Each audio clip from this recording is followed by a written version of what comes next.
along with one of the greats of the game, Jim Brown. And Jim, it's 25 degrees. They say a snowstorm in prospect. It'll put a lot of pressure on the running backs. That's absolutely true. There are two factors to consider today. One, of course, is the hands. You must hold on to the ball. The turnover factor is very high, and it can be very dangerous. It can mean the loss of the game for either team. The other factor, of course, are the feet. I always like a very fast, hard, dry surface, but a lot of backs prefer a very slippery surface. Lawrence McCutcheon and Greg Pruitt are two of the backs in whose capable hands this game rests, but they're different kind of players. Very different, Vince. Greg Pruitt is the breakaway runner. He is the great touchdown runner who can go 80 yards, break a game wide open, take it over himself.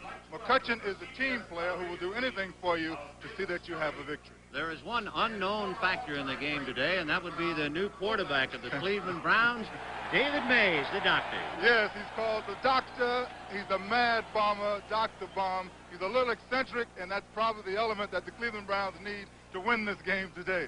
Well, David Mays and the Cleveland Browns come in here with a record of 6-4, tied with the Steelers. It's a must game for them. The Rams are 7-3. Let's go down and check the field right now. And, Jim, the logical question would be, when was the last time you played here in Cleveland? Well, Vince, I think it was around 1965, but I'm sure that our viewers are not interested in anything that happened in 1965. Well, take a look at Jimmy Brown wearing number 32. The uniform has been retired. In fact, the last game he played here in Cleveland, for the record, the Browns defeated the Washington Redskins 24-16, and JB was up to his old tricks and had a big day. But that's history, and this is 1977. Raphael Septien will be kicking off for Los Angeles. So the Cleveland Browns won the toss, and they have elected to receive, and we will immediately see about holding on to the football in this cold weather. Going back in the twin safeties for Cleveland right now, number 43, Mike Pruitt, and number 35. And 35 is Brian Duncan. Mike Pruitt, by the way, no relation to Greg. So Septien kicks it off, and it's Brian Duncan on the 6-yard line, up to the 20, 25, 30, met head on and goes down at the 32-yard line. Rod Phillips at the bottom made the tackle. Here's the Brown backfield with Mays at the wheel, Cleo Miller and Greg Pruitt. The boys who should handle the ball, Paul Warfield, one of the all-time greats, along with Reggie Rucker and Oscar Rowan, the tight end. Up front, Deacon, Shepard, DeLeon, Jackson, and Darrow. So the Browns, 1st and 10 on their own 31-yard line.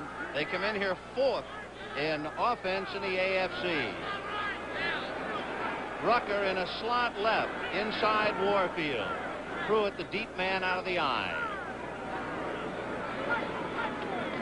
Second man is Greg Pruitt, stacked up by Cody Jones, just about at the line of scrimmage. Very important play for the Rams, because as a member of the old Browns, they always like to get off a good first play. Greg Pruitt did not get a thing against that great Ram up front four. Youngblood, Jones, Brooks, and Dreyer up front. The linebackers, Youngblood, Reynolds, and Robertson. At the corners, Thomas and Jackson. Safeties are Elmendorf and Simpson. So it is 2nd and 9 from the 32. Backs are split, and it's Cleo Miller following Greg Pruitt, grabbed from behind by Jack Reynolds, and down he goes. Fine play by the middle linebacker, Jack Reynolds. Oh, yes, and Jack Reynolds has been a major factor in the last few games that the Rams have shown tremendous improvement on their defense. Loss 1, 3rd down and 9. Well, you got a chance to see that again. You couldn't see too much, but once again, it was the great middle linebacker of the Rams, Jack Reynolds. So it is suddenly 3rd and 9, and we'll see if David Mays puts the ball up on the Brown 33. And he's going to dump it off and throw it over the head of the intended receiver, Cleo Miller. Right there to defend was Isaiah Robertson. Mays comes into this game with a percentage of 53. 5 interceptions. So David Mays goes 3 downs and has to surrender, and so it'll be Greg Coleman in there to punt for Cleveland. Coleman has averaged a little better than 39 yards a kick, his longest 58. One thing the Browns have been hurt on this year, punt returns by the opposition, almost 20 yards a return. So we'll see what the Rams can do with Cullen Bryant standing back on his own 30. And Bryant has to retreat And he'll go back inside his 20 to the 16-yard line. Hit, got away from 2, and he's buried at the 10-yard line. And it is a fired-up Browns ball club in a must-win situation. So the Rams will take over 1st and 10 on their own 14-yard line. No score early in the first quarter.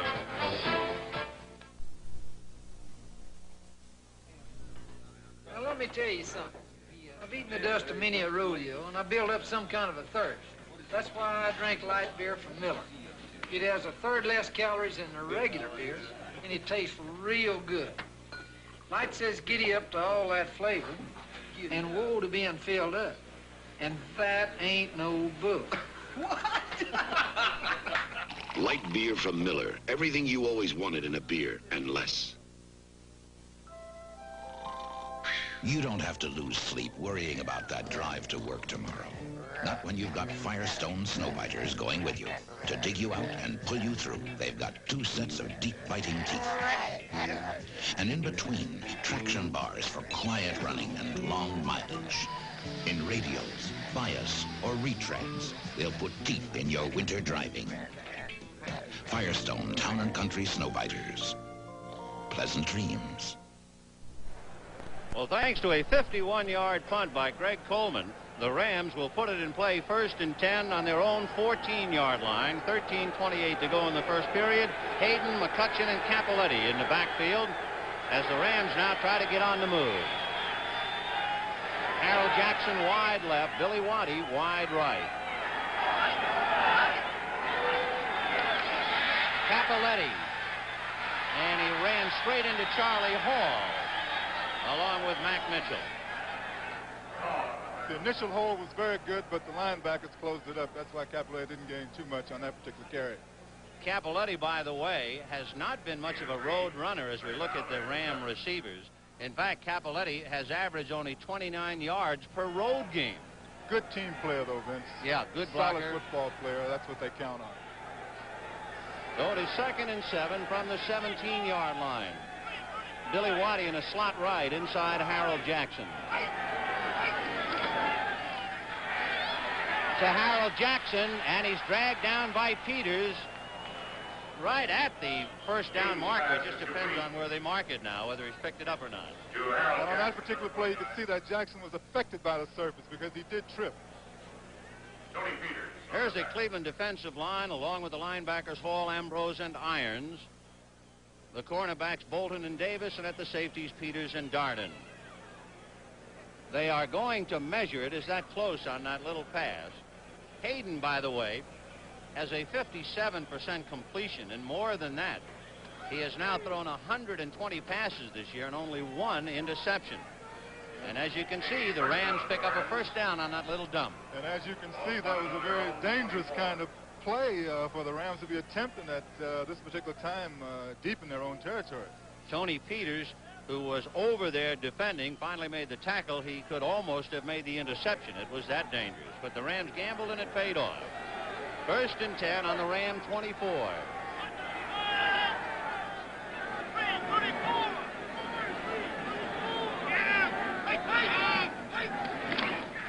John Capoletti, and he is stacked up, among others, Gerald Irons. Cleveland Browns will be very emotional today. They will be playing what you call emotional football, which means that gives you an extra dimension. They're at home. They need this particular victory.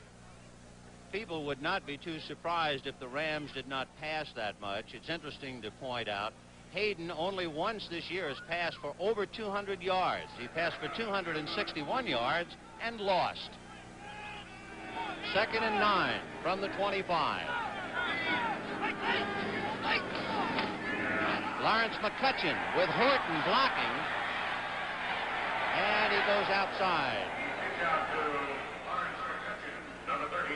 Lawrence McCutcheon, who is moving in on Dick Bass's record, and for that matter, his overall rushing and receiving. He is only 125 yards behind one of the great names in Ram history, Elroy Hirsch.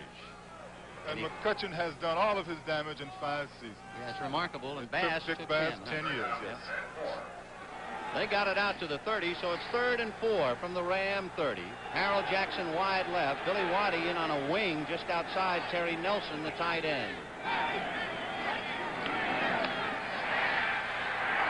And Hayden has elected to take it on the run to the 40, 45, midfield, and goes down in Brown territory at the 47. And once again, you see the value of Pat Hayden. He can scramble, he can take off, he can run. Let's take a look at it. Drops back. There's good protection. He sees it's wide open. He takes off. And he's doing what most quarterbacks do. You get as much as you can get. When you're about to get hit, you jump on the ground. I don't agree with it, but there it is. I think they should become a little tougher and take that hit. Terry Nelson made the hit that gave him the extra couple. There's Capoletti inside the 45 to the 43. That run by Pat Hayden, by the way, was good for 22 yards. And the pattern of the Rams unfolds. As you see, it's going to be a couple of runs, McCutcheon, Capoletti, and then Hayden either scrambling or throwing the ball. The offensive line of the Rams has done a very good job, particularly in the last 3 games. They have allowed just 1 sack. And, of course, that gives Hayden that extra margin to move around and the time to deliver or run. Billy Waddy is wide left, Harold Jackson wide right. 2nd and 7 on the Browns 43. No score, 10 minutes in the first quarter. Back stay in to block. And Hayden down the left side, and it's caught by Terry Nelson, and that should be enough for a first down. Just shy of the 35-yard line. We can safely say that the weather is not affecting the Rams at this time. It's a great catch because he had to work to catch it. The low thrown ball, which was probably good because it was high. I think it could have been knocked down. Terry Nelson, who has done a magnificent job at tight end, has caught 2 touchdown passes. And as you can see, that point we just mentioned a moment ago. So it is 1st and 10 on the Browns 37.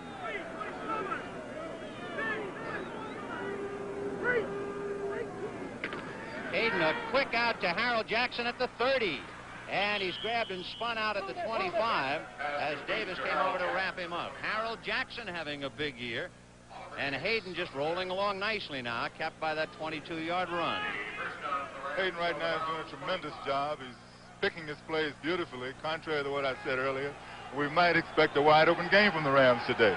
They moved it from their own 14-yard line to the Cleveland 25, and the Rams are on the move, 1st and 10. Harold Jackson left, and Billy Waddy way right. That's McCutcheon, deep man in the eye. McCutcheon inside a block by Rich Saul and got a yard or 2 before they drilled him back as the center tried to straighten up and open the door. It's very interesting, too, because as you notice, McCutcheon was very high on that particular play. I think if he was a little lower, he could have gotten a couple of extra yards. Because Saul was straight up and trying to block out his man. And as you pointed out, his man just kind of leaned over to take a swipe at him. But in a lot of cases, when a back is trying to break one, he's going to run much higher than when he's just trying to get 3 yards. 2nd and 7 from the 22. Billy Waddy in a slot right inside Harold Jackson. Hayden down the left side, and a great scramble by Billy Waddy, and he caught it in traffic at the Browns 11. Beautiful catch. I'm glad to see Waddy getting that confidence now. I hope they put him back on the punt return team soon, too. A most exciting young player, Billy Waddy, a rookie out of Colorado.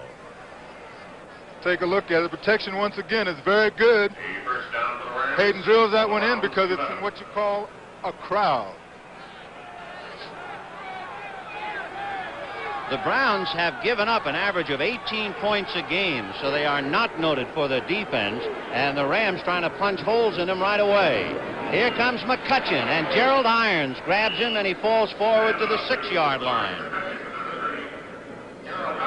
Gerald Irons is quite a story. He was originally drafted by Oakland. He was traded from Oakland to Cleveland.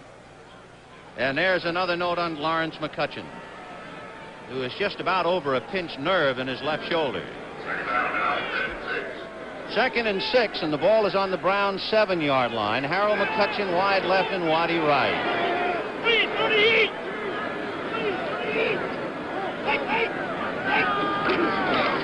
John Capoletti with McCutcheon blocking Irons. He goes in. So Lawrence McCutcheon McCutcheon was able to push play. Gerald Irons out of the McCutcheon way. made the block. Capoletti took it in from the outside.